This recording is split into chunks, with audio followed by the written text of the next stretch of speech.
Assalamualaikum warahmatullahi wabarakatuh. Salam Guru Penggerak.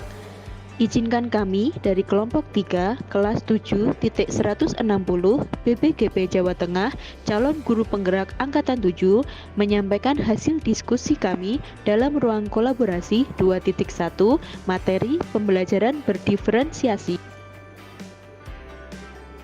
Sebelumnya, perkenalkan kelompok kami, anggotanya terdiri dari yang pertama, Bapak Agus Yulianto dari SMP Negeri 2 Rampal, kemudian yang kedua, Ibu Ris Prapti Prasetyawati dari SMP Negeri 2 Rampal, yang ketiga, Ibu Yuliasta Arofati dari SMK Negeri 1 Jenar, dan yang terakhir, Bapak Ujang dari SD Negeri Karangudi 3. Kami ucapkan terima kasih kepada Bapak Imam Sukamto sebagai fasilitator kami dan Bapak Karsi sebagai pengajar praktik kami. Pembelajaran berdiferensiasi merupakan serangkaian keputusan masuk akal atau common sense yang dibuat oleh guru dan berorientasi pada kebutuhan murid. Dalam hal ini, kebutuhan murid terdiri dari kesiapan belajar murid atau readiness, minat murid, dan profil belajar murid. Dalam diskusi ruang kolaborasi 2.1 ini, kelompok kami mendapatkan bagian untuk menganalisis situasi 3 pembelajaran berdiferensiasi pada jenjang SMP. Pak Dudidam merupakan seorang guru SMP, ingin mengajarkan murid-muridnya materi tentang iklan. Tujuan pembelajarannya adalah murid-murid dapat menangkap makna secara kontekstual terkait fungsi sosial, struktur teks, dan unsur kebahasaan dari iklan tentang produk dan jasa. Adapun skenario pembelajaran yang dilakukan oleh Pak Dudidam, yang pertama yaitu diskusi seluruh kelas. Di awal pembelajaran, Pak Dudidam melakukan diskusi untuk memperkenalkan murid pada topik tentang iklan dengan menggunakan beberapa pertanyaan pemandu seperti apa yang membedakan antara iklan dengan bentuk tulisan lain, iklan apa yang benar-benar menarik untuk kalian, apakah dibutuhkan biaya untuk membuat sebuah iklan, jenis pekerjaan apa yang tersedia dalam periklanan. Skenario pembelajaran yang kedua yaitu tentang kerja individu. Dalam hal ini, Pak Dudidam meminta murid melakukan kegiatan tulis, berbagi dengan pasangan lain. Yang langkah-langkahnya, secara individu, murid akan diminta menulis 3 hingga 5 iklan yang menarik bagi mereka. Mereka lalu berbagi apa yang dituliskan dengan satu teman lain secara berpasangan. Saat berbagi, mereka boleh menambahkan pendapat. Setiap pasangan kemudian berbagi dengan pasangan lain. Setelah itu, Pak Dudidam melakukan diskusi dengan seluruh kelas. Ia akan menggunakan daftar iklan yang ditulis oleh masing-masing kelompok seperti contoh, kemudian membahasnya dengan menekankan pada target audiens sasaran, pesan utama, mengapa beberapa iklan lebih efektif daripada yang lain. Pak Dudidam lalu memperjelas konsep dan istilah periklanan sesuai kebutuhan. Skenario pembelajaran yang ketiga yaitu kerja kelompok kecil. Dalam hal ini, murid akan diminta untuk membentuk kelompok yang terdiri dari 4-5 orang untuk mendiskusikan kelebihan dan kekurangan berbagai jenis iklan.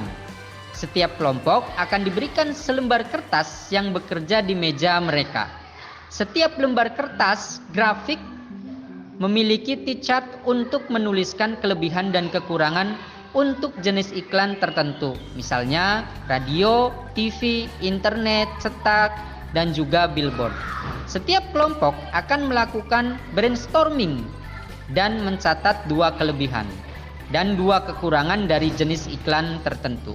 Dengan menggunakan isyarat yang diberikan guru, setiap kelompok kemudian pindah ke meja kelompok lain. Mereka membaca masukan yang telah ditulis sebelumnya dan menambahkan 2 kelebihan dan kekurangan lagi. Terus berlanjut demikian sampai setiap kelompok memiliki kesempatan untuk membahas semua jenis iklan. Skenario pembelajaran yang keempat yaitu diskusi kelas. Selanjutnya, siswa berdiskusi dalam satu kelas. Pak Dudidam memfasilitasi diskusi untuk memperjelas dan memperluas pemahaman konsep seperti target audiens, kejelasan pesan, dan penggunaan fitur kebahasaan dan desain seperti pemilihan judul, teks, gambar, dan juga format. Langkah selanjutnya yaitu tentang penugasan. Dalam penugasan, Pak Dudidam lalu memberikan tugas individu.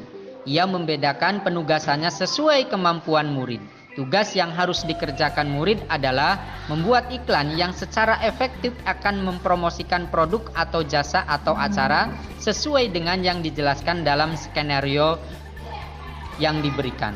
Yang skenario 1 bersifat lebih konkret dan terstruktur dengan petunjuk langkah demi langkah dan mencakup semua informasi yang diperlukan untuk penyelesaian tugas. Skenario kedua kurang terstruktur dan lebih terbuka dibandingkan skenario 1. Skenario 3 bersifat konseptual dan terbuka dan membutuhkan riset. Nah, dalam hal ini Pak Dudidam mendorong murid untuk memilih lokasi di kelas yang mendukung cara mereka belajar dengan baik. Misal, sendirian di tempat yang tenang, dekat teman untuk memudahkan bertanya jika bingung, atau di area ruangan yang lebih ramai bersama murid-murid lain yang membutuhkan mereka untuk saling berbagi ide. Hasil diskusi tentang situasi 3 yaitu pembelajaran berdiferensiasi jenjang SMP diperoleh hasil analisis sebagai berikut. Dari skenario yang telah ditelaah, apakah kebutuhan belajar murid yang berusaha dipenuhi oleh guru tersebut? Yang pertama, kesiapan belajar. Ditunjukkan dalam kalimat. 1. Pak Dudidam memberikan pertanyaan pemandu atau pemantik seperti 1. Apa yang membedakan antara iklan dengan bentuk tulisan lainnya? Yang kedua, iklan apa yang benar-benar menarik untuk kalian? Yang ketiga, apakah dibutuhkan biaya untuk membuat sebuah iklan? Yang keempat, jenis pekerjaan apa yang tersedia dalam perikanan? Kalimat yang kedua, Pak Dudidam menetapkan skenario tugas berjenjang sesuai dengan pengetahuan dan pemahaman konsep murid-muridnya.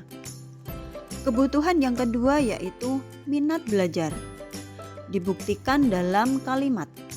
Pak Dudidam meminta murid untuk menulis 3 hingga 5 iklan yang menarik bagi mereka.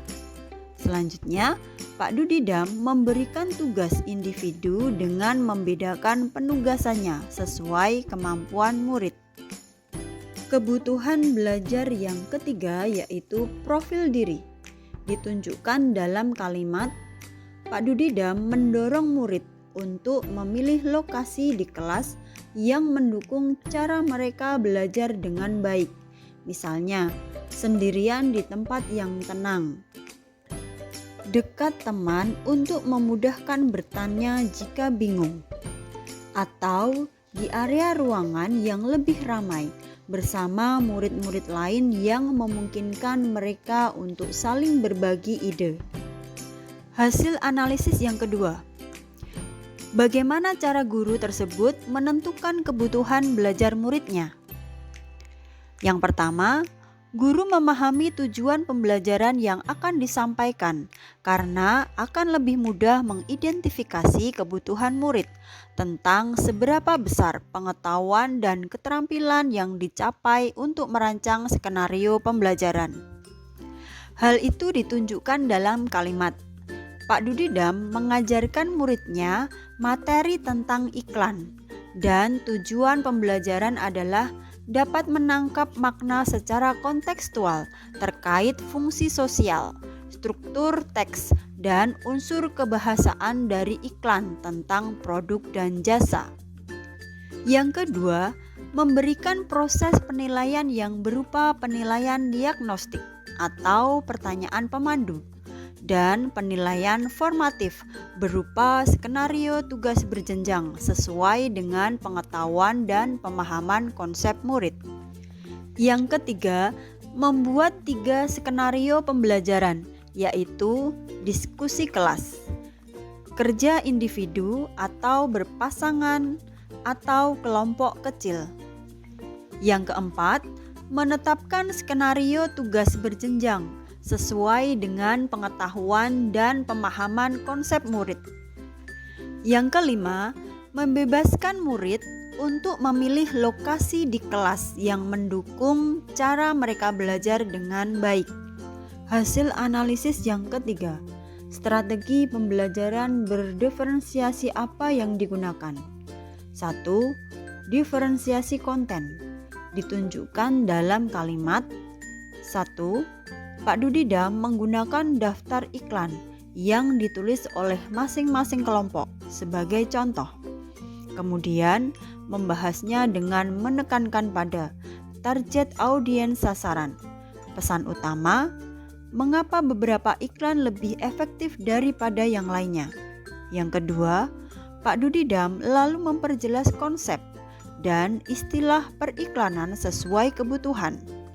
Yang ketiga, Pak Dudidam memberikan lembar kertas grafik yang memiliki T-chart kepada murid untuk melakukan analisis, lalu menuliskan kelebihan dan kekurangan untuk iklan jenis tertentu. Misalnya, radio, TV, internet, cetak, dan billboard. Strategi yang kedua, diferensiasi proses. Ditunjukkan dalam kalimat 1. Pak Dudidam meminta murid melakukan kegiatan tulis, berbagi dengan pasangan, berbagi dengan pasangan lain. Yang kedua, Pak Dudidam memfasilitasi 3 skenario pembelajaran, yaitu membentuk diskusi seluruh kelas, kerja individu atau berpasangan, dan kerja kelompok kecil. Yang ketiga, Pak Dudidam menetapkan skenario tugas yang berjenjang sesuai dengan pengetahuan dan pemahaman konsep murid-muridnya. Yang keempat, memfasilitasi waktu dan tempat dalam belajar. Strategi yang ketiga, diferensiasi produk. Ditunjukkan dalam kalimat, Pak Dudidam memberikan tugas individu sesuai dengan kemampuan murid, yaitu menetapkan skenario tugas berjenjang sesuai dengan pengetahuan dan pemahaman konsep murid, yaitu skenario yang pertama bersifat lebih konkret dan terstruktur. Skenario yang kedua bersifat kurang terstruktur dan lebih terbuka. Skenario yang ketiga bersifat konseptual dan terbuka. Yang keempat, bagaimana guru tersebut melakukan penilaian? Penilaian diagnostik dengan memberikan pertanyaan pemandu. Assessment at learning, penilaian formatif sifatnya memonitor pembelajaran. Maka penilaian formatif ini terjadi melalui berbagai strategi. Pak Dudidam melakukan penilaian ini melalui kegiatan berdiskusi, baik dengan teman sebaya maupun guru. Assessment for learning, memberikan tugas individu pembuatan iklan sehingga tujuan pembelajaran yang diinginkan Pak Dudidam dapat tercapai, atau penilaian formatif. Kesimpulan, Pak Dudidam sudah menunjukkan konsep dan karakteristik pembelajaran berdiferensiasi di kelas. Terima kasih Bapak Ibu guru yang hebat. Demikian pemaparan dari kelompok kami. Semoga bermanfaat. Terima kasih atas segala perhatiannya. Mohon maaf atas segala kesalahannya. Sampai berjumpa dalam kesempatan yang lain. Salam guru penggerak. Tergerak, bergerak, menggerakkan.